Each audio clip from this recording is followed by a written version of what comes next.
पंचायत समितीला निवडून आलेले आहे. शिक्षण संस्थेमध्ये आणि रयतमध्ये काम करत आहेत. एक सामाजिक चळवळीमध्ये काम करणारा कार्यकर्ता होता. त्यांनी इच्छा व्यक्त केली होती. अजून 2 लोकांनी पक्षाकडे आमच्या मागणी केली होती, परंतु मोकाटेंना आम्ही निर्णय घेतला.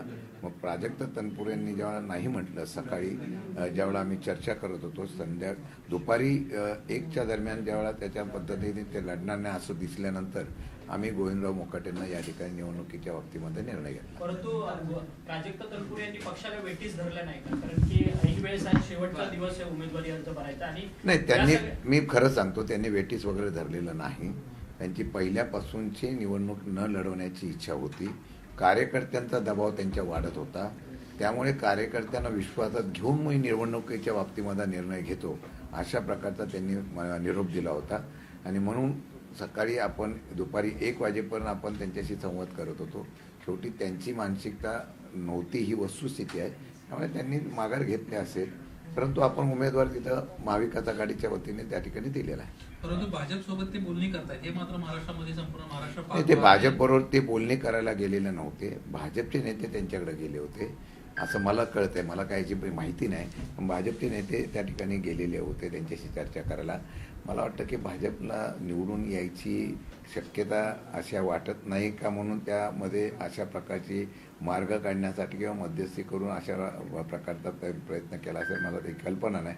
परंतु मला वाटतं की शेवटी संघर्षातून कार्यकर्ता उभा राहत असतो आणि संघर्षामध्ये जे कार्यकर्ते लढतायत त्यांना पाठबळ देणं गरजेचं असतं. मला वाटतं तशा निर्णय आम्ही निवडणुकीला घेतला. त्यांच्यावर काही दबाव आहे का? प्रशासनाचा दबाव आहे का? यंत्रणांचा दबाव आहे का? कारण नाही, मला त्याची कल्पना, आता त्यांनी का उभं राहिलं याची मला कल्पना नाही, ते त्यांना विचार. परंतु तुम्हाला विश्वास आहे का की प्राजक्त तनपुरे आगामी काळात तुमच्याच पक्षात राहतील म्हणून 100%? कारण की आता भाजपच्या नेत्यांची भेट घेऊन गेलेले आहेत.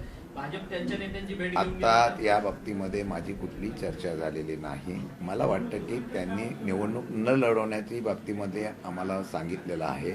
उद्या निवडणूक लागल्यानंतर प्राजक्त तनपुरेंची आम्ही चर्चा करू आणि त्यांच्या सर्व लोकांना आणि त्यांना सुद्धा या निवडणुकीमध्ये सहकार्य करण्याची भूमिका घेतील असा मला विश्वास आहे. समर्जित गाडगे देखील अशाच पद्धतीने तुमच्याकडे आले, विधानसभेची निवडणूक घेतले, विधानसभेचं तिकीट घेतलं 2024चं, आणि आता तुमच्याकडनं त्यांचं काम संपलं तर ते पुन्हा आता भाजप घर वापसी करतात. ते अजून 8 तारखेला जातात असं मला कळतं. बरेच लोक पक्षाच्या तिकिटासाठी इथं आले होते, बरेच लोक सोडून जात गेलेले आहेत. मला वाटतं की ते बरं झालं. निवडणुकीच्या अगोदर अशा प्रकारचे काही निर्णय होत असतील. मला अजून समर्जित गाडगेंचा काही निरोप आलेला नाही, पण काही लोक पूर्वी अशाच पक्षाची निवडणुकीला विधानसभेच्या तिकीट घेतली आणि तिकीट घेतल्यानंतर निवडणूक लढवली, काही थोड्या मताने पडली आणि परत ते वेगळ्या पक्षात गेलेले आहेत. भाजपमध्ये काही लोक गेलेले आहेत.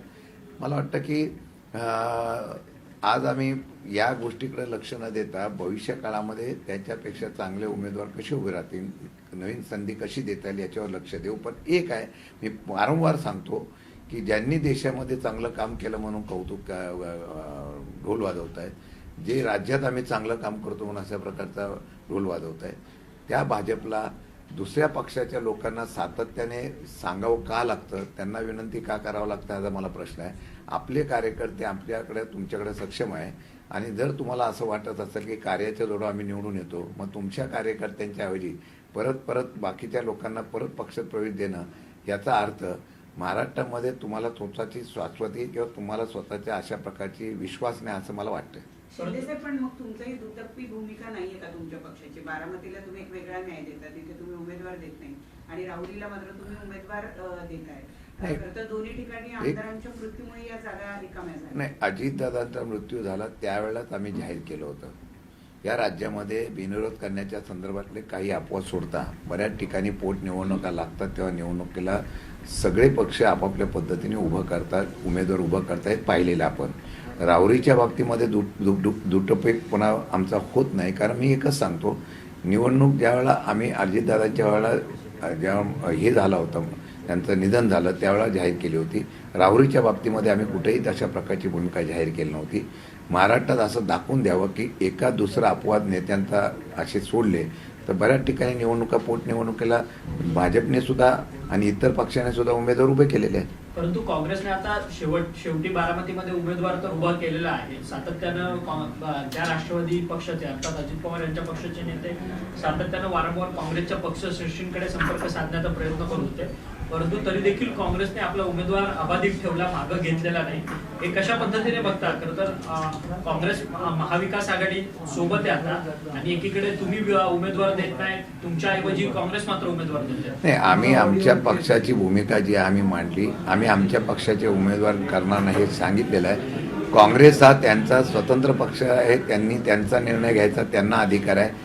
त्यांनी उमेदवार उभा केला असेल तर या बाबतीमध्ये आम्ही आमची भूमिका स्पष्ट केली, त्यांनी त्यांचा उमेदवार उभा केला आहे. परंतु काँग्रेसला या संदर्भात किंमत चुकावी लागेल अशा पद्धतीचं मत जे आहे ते पार्थ पवार या ठिकाणी करताना पाहायला मिळतात. हे विधान कशा पद्धतीने बघतात, किती गांभीर्याने? मला वाटतं की एखादी निवडणूक बिनविरोध करण्याच्या संदर्भातला ज्यावेळेला विषय येतो त्यावेळेला आपण त्या पक्षाच्या प्रमुखांनी, त्या पक्षाच्या नेत्याने प्रत्येक पक्षाला असलेल्या प्रकारचे भेटून बाबा अशा अजितदादांचा हा विषय आहे किंवा बारामतीची पोटनिवडणूक आहे, आपण सहकार्य करावं अशा प्रकारची भूमिका मांडणं गरजेचं आहे.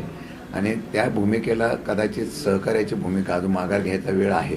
सहकार्याची भूमिका करण्याचा निर्णय 100% कोणी घेऊ शकतो, तशावेळेचा वेळ पण अजून आहे. पण अशी भूमिका जर घेतली तर त्यामध्ये चर्चेचं द्वार बंद होऊ शकतं अशी मला शंका आहे. परंतु हीच भूमिका तुम्ही राहुरीच्या बाबतीत का नाही घेतली? तिथं देखील शिवाजीराव कर्डिल यांचा मृत्यू हा आजारपणामुळे झाला. तिथे पण देखील एक सहानुभूती आहे त्यांच्या परिवाराविषयी. त्यामुळे तिथे देखील भाजपने त्यांच्या पश्चात त्यांच्या परिवारातल्याच त्यांच्या मुलाला तिकीट दिली.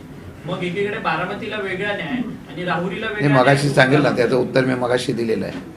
परत आता त्या विषयावर मी उत्तर देणं योग्य नाही. मी ती भूमिका सांगितलेली. महाराष्ट्रात तुम्ही आत्तापर्यंत बघा, तुम्ही जेवढ्या निवडणुका झाल्या, पोटनिवडणुका, भाजपने सुद्धा काही ठिकाणी शिवसेना असेल कोणी उमेदवार उभे केलेले आहेत ना, तिथे सुद्धा कोणाचे तरी वडील वारला होता, कोणाचे पती वारले होते, तरी सुद्धा निवडणुका झाल्या.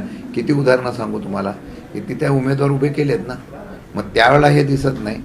मला वाटतं की आम्ही आमच्या भूमिका काही स्पष्ट केलेल्या आहे. जिथं शब्द दिला होता तिथं शब्द आम्ही म्हणणं मांडलं होतं, तिथं आम्ही तो निर्णय घेतला आहे. अध्यक्ष पवार साहेबांना आज पुन्हा एकदा शपथ घेतलेली आहे. पवार साहेबांना आज राज्यसभेची पुन्हा एकदा शपथ घेतलेली आहे. आज तुम्ही सर्व खासदार देखील त्या ठिकाणी उपस्थित होते. काय भावना त्यानिमित्त? हे खरं म्हटलं तर देशाच्या आणि राज्याच्या राजकारणामध्ये एका उत्तुंग व्यक्तिमत्वाची, महाराष्ट्राच्या आणि देशाच्या असलेल्या सगळ्याचा राजकीय, सामाजिक आणि सगळ्या क्षेत्रातला अनुभव असलेल्या एक व्यक्तिमत्वाची गरज होती. आणि महाविकास आघाडीच्या आमच्या सगळ्या नेत्यांनी, सगळ्या पक्षप्रमुखांनी हा निर्णय घेतला. आणि एका नेत्याला 60 वर्ष सलग या ठिकाणी राजकारणामध्ये, समाजकारणामध्ये काम करत असताना परत एकदा बिनविरोध करण्याचा निर्णय झाला. त्याबद्दल ज्यांनी सहकार्य केलं त्याचा मी आभार व्यक्त करतो. पण त्यांच्या असलेल्या राज्यसभेचा अनुभव आणि त्यांच्या असलेल्या राज्यसभेची उपस्थिती महाराष्ट्राच्या, देशाच्या राजकारणात ही बळ देणारी तर ठरेलच, पण महाराष्ट्राच्या हितासाठी सुद्धा निर्णय घेणारी योग्य ठरेल असं मला वाटतं. त्यामुळे मी त्यांच्या आजच्या शपथविधीतून मी एकच सांगेल, आमच्या आमच्या असलेल्या मित्रपक्ष आणि सगळ्यांना एक स्फूर्ती आणि शक्ती मिळेल. त्याच्याचबरोबर त्या ठिकाणी विरोधकांच्या संदर्भातली भूमिका घेणारे एक मार्गदर्शक अशा प्रकारचं नेतृत्व आज आपल्याला परत एकदा या असलेल्या राज्यसभेमध्ये पाहायला मिळतं. सर, एक प्रश्न असा आहे की फडणवीसांनी केरळमधला एक फोन फिरवला आणि त्यानंतर संपूर्ण राहुरी पोटनिवडणुकीसाठीचं गणित जे आहे ते संपूर्ण फिरलेलं पाहायला मिळते. त्यामुळे तनपुरेंनी देखील माघार घेतलेली पाहायला मिळते. कोणी फोन फिरवला? केरळमधला देवेंद्र फडणवीसांनी फोन फिरवला होता. नाही, देवेंद्र फडणवीस तर त्यांच्या पक्षात ते काम करतात ना. ते नुसते राहुरीपुरते मर्यादित राहिलेले नाही. ते पंचायत समितीमध्ये, जिल्हा परिषद सगळीकडे ते फोन फिरवतात. ते बऱ्याच लोकांना वेगवेगळे आश्वासन देतात. त्या आश्वासनाची यादी कशी पूर्ण करतील ही यादी फार मोठी आहे. त्यामुळे मला वाटतं की ते सगळ्यांना निवडणुकीला फोन करत असतात. बऱ्याच ठिकाणी त्यांच्या फोनचा उपयोग पण होतो असं आम्ही पाहतोय. मला वाटतं की राजकारण लोकशाहीने व्हावं, लोकशाहीच्या माध्यमातून निवडणूक झाली पाहिजे. लोकांना मतदान आणि तो जो कोण निवडायचा आहे तो कुठला नेता लोकप्रिय आहे हे त्यांना ती संधी द्यायला पाहिजेत. पण काय असतं, राज्याचे प्रमुख म्हणून असतं, पक्ष म्हणून नाही बोलत. पक्ष म्हणून जेव्हा ते बोलतील तेव्हा मला वेगळा इफेक्ट देते. पण राज्याचे मुख्यमंत्री किंवा एखादा प्रमुख नेता जेव्हा बोलतो तो आपोआप समोरच्याला वाटतं हे त्यामुळे बदल होतो का अशी सध्या चर्चा आहे. महाराष्ट्रात असे बरेच फोन त्यांचे गेलेले आहेत.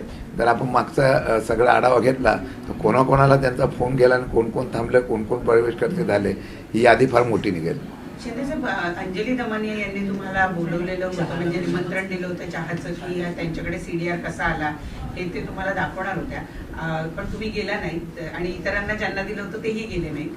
त्यांनी आज आणखी एक नवीन आरोप केलेला आहे किंवा त्या CDR मध्ये ते दिसून आलेलं आहे. 129 मेसेज 1 जानेवारी महिन्यामध्ये समता सहकारी जी पतसंस्था आहे तिला आलेले आहेत आणि विशेषतः ज्या दिवशी दादा गेले त्या दिवशी सुद्धा, त्याच्या आदल्या दिवशी सुद्धा मोठ्या प्रमाणावर त्यांच्या बँक अकाउंटमध्ये पैसे क्रेडिट किंवा डेबिट झाल्याचं दिसून येत आहे. या आरोपाकडे तुम्ही कसं पाहता? आणि त्यांचं असं म्हणणं आहे की विरोधक तुम्ही सुद्धा, की जो मुद्दा आहे खरा त्याच्यावर कॉन्सन्ट्रेट करण्याऐवजी अंजली दमानियांकडे CDR कुठून आला याच्यावर का कॉन्सन्ट्रेट करा? हा मुद्दा आम्ही नाही कॉन्सन्ट्रेट करत होतो. पत्रकाराने विचारला म्हणून मी त्याला उत्तर दिलं होतं. मी एवढंच सांगितलं होतं की आता मुद्दा निघाला, पण अंजली दमानिया जे आहे ते काही का होईना एक सामाजिक कार्य करताना, काम करत असताना महाराष्ट्रातल्या काही विषयासंदर्भातून आवाज उठवत असतात. निदान विरोधकांचा आवाज जर सरकार ऐकत नसेल तर त्यांचा तरी आवाज त्यांना ऐकावा अशी आमची अपेक्षा आहे. त्यामुळे ते काम जे करतात ते त्यांच्या पद्धतीने करतात. त्यांनी मला निमंत्रण दिलं होतं, माझ्या पक्षाच्या बैठका चालू असल्यामुळे मला जाता येत नाही, पण निश्चितपणे मी त्यांना भेटणार आहे. त्यांचा चहापाण्याचं निमंत्रण मी स्वीकारणार आहे आणि ते कशा पद्धतीने हे पुरावे शोधतात त्यांचा मी माहिती घेणार आहे, जेणेकरून विरोधक म्हणून मला त्याचा उपयोग करता येईल, जेणेकरून सत्तेमधल्या लोकांच्या संदर्भामध्ये काही हा अभ्यास करून मला जर फायदा होत असेल तर तो निश्चितपणे मी त्यांचं निमंत्रण स्वीकारून मी त्यांच्याकडे जाणार आहे. SMS मुद्दा किती महत्वाचा वाटतो जो आज त्यांनी काढलाय? SMS समता परिषद नाही, आता मागे सुद्धा ह्या शंका होत्या. या शंकामध्ये अजितदादांच्या झालेल्या अपघाताच्या बाबतीमध्ये आजही मी याच्याशी त्याचा कनेक्टेड करत नाही. आजही कुठल्याही परिस्थितीमध्ये ना CIDचा काय रिपोर्ट आला, ना ब्लॅक बॉक्सचा रिपोर्ट काय आला, नंतर कुठला काय आला, अजूनही सत्यता बाहेर येत नाही. त्यामुळे शंका आजही लोकांच्या मनामध्ये आहे. अनेक अपघात या देशामध्ये झाले, अनेक उत्तुंग नेतृत्व गेलं. त्या नेतृत्वाच्या बाबतीमध्ये सुद्धा अशा प्रकारच्या शंका कुशंका आल्या होत्या. त्याची उत्तरं आज शोधतोय. आज अजितदादासारखा एक नेता, बाकी कोणी पक्षाने बोलो न बोलो, परंतु आमच्या पक्षाने, या महाराष्ट्रातल्या जनतेने, रोहित पवार असतील अनेक लोकांनी सातत्याने मागणी केली होती, आम्ही विधिमंडळात मागणी केली होती की याचं क्लेरिफिकेशन झालं पाहिजे. आता जाऊन 2-2.5 महिने झाले तरी एकदाही CIDचा सुद्धा, नाही तर बाकीच्या वेळा काय रिपोर्ट आला लगेच त्याचं स्पष्टीकरण दिलं जातं, लगेच खुलासा. मग एवढी चौकशी चालली आहे, रोज ना रोज अपडेट घेऊन प्रेस घेतली जाते CID वगैरे यांची. आजही याच्या बाबतीमध्ये CID कुठल्याही प्रकारचा खुलासा का करत नाही? म्हणून या अनेक शंकाला जर कुठं थांबवायचं असेल तर त्याच्या बाबतीमधली सत्यता बाहेर येणं गरजेचं आहे आणि ती येत नाही हे खरं म्हटलं तर दुर्दैव आहे. हाच मुद्दा खरं तर बारामतीच्या पोटनिवडणुकीमध्ये जे काँग्रेसचे उमेदवार आहेत आकाश मुले यांनी देखील हाच मुद्दा उपस्थित केला. त्यांनी देखील एक अट टाकली आहे की मी निवडणुकीतून माघार घेईन, पण मात्र अजित पवारांच्या विमान अपघाताच्या संदर्भात एक FIR जो आहे तो क्रिमिनल अँगलने लॉन्च झाला पाहिजे आणि त्याची पुढे निष्पक्षपणे तपासणी झाली पाहिजे. अशा पद्धतीची अटी शर्ती त्यांनी घातल्या. तर ही जर मागणी माझी पूर्ण झाली तर मी मात्र बारामतीच्या पोटनिवडणुकीतून माघार घेईन. नाही, त्यांनी ती मागणी केलेली आहे असं मला कळलं. आता खरं म्हणतं ते बिनविरोध व्हावी अशा प्रकारची मानसिकता मुख्यमंत्र्यांनी सुद्धा बोललेले होते. मुख्यमंत्री आता गृहमंत्री पण आहेत. त्यांनी ती अट मान्य केली असती तर ही निवडणूक बिनविरोध होईल. त्यांनी त्याचा विचार करायचा, काय करायचा हा त्यांचा. शेवटी मित्र पक्षाला बिनविरोध करण्यासाठी मुख्यमंत्री धावले. अशा प्रकारचा महाराष्ट्रामध्ये एक संदेश द्यायचा असेल तर त्यांनी ही अट मान्य करायला हरकत नाही.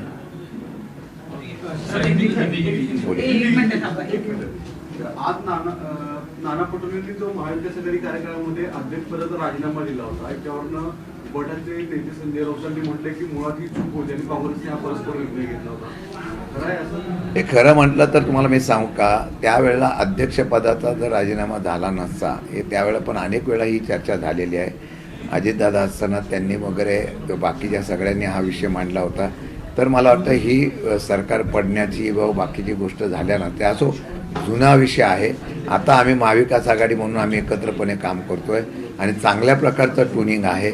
माझ्या माहितीप्रमाणे ह्या दोन्ही निवडणुकीच्या वेळेला शिवसेनेचे नेते उभाटाचे जे आहेत त्यांच्याशी आणि एवढंच नव्हे तर हर्षवर्धन सपकाळ आणि काँग्रेसच्या नेत्यांचे आमचा चांगला समन्वय झालेला होता आहे आणि भविष्य काळामध्ये सुद्धा या येणाऱ्या काळामध्ये आम्ही एकत्रितपणे निर्णय घेण्याचा प्रयत्न 100% करू. परंतु अचानक संजय राऊतांनी हा मुद्दा काढून म्हणजे खरं तर गेल्या काही दिवसांमध्ये अशी काही चर्चा नव्हती, अचानक हा मुद्दा काढून त्यांनी पुन्हा काँग्रेसवर कुठेतरी एक शरसंधान करण्याचा प्रयत्न सुरू केलाय का?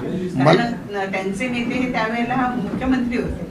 नाही, मला वाटत नाही की अशा प्रकारचा विषय काढून काँग्रेसवर निश्चित. शेवटी संजय राऊतांनी सामनाचा अग्रलेख हा आपल्या पद्धतीने व्यक्ती स्वातंत्र्य म्हणून लोकशाहीतून ते बोलत असतात, काही त्यामध्ये मुद्दे पण येत असतात. त्या मुद्द्याला धरून मला वाटतं की याची चर्चा होणं गरजेचं नाही. भविष्य काळामध्ये या सर्व गोष्टीचा विचार करताना सावधतेने सर्व पक्षांनी या असलेल्या समन्वयातून व्यवस्थितपणे चालण्याचा प्रयत्न करणं गरजेचं आहे असं मला वाटतं. ठीक आहे. आता हिंदी घुसा. हिंदी दोन प्रश्न.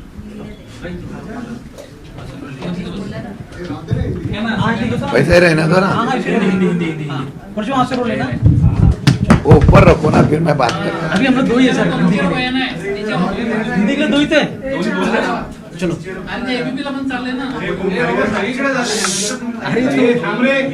अरे हिंदी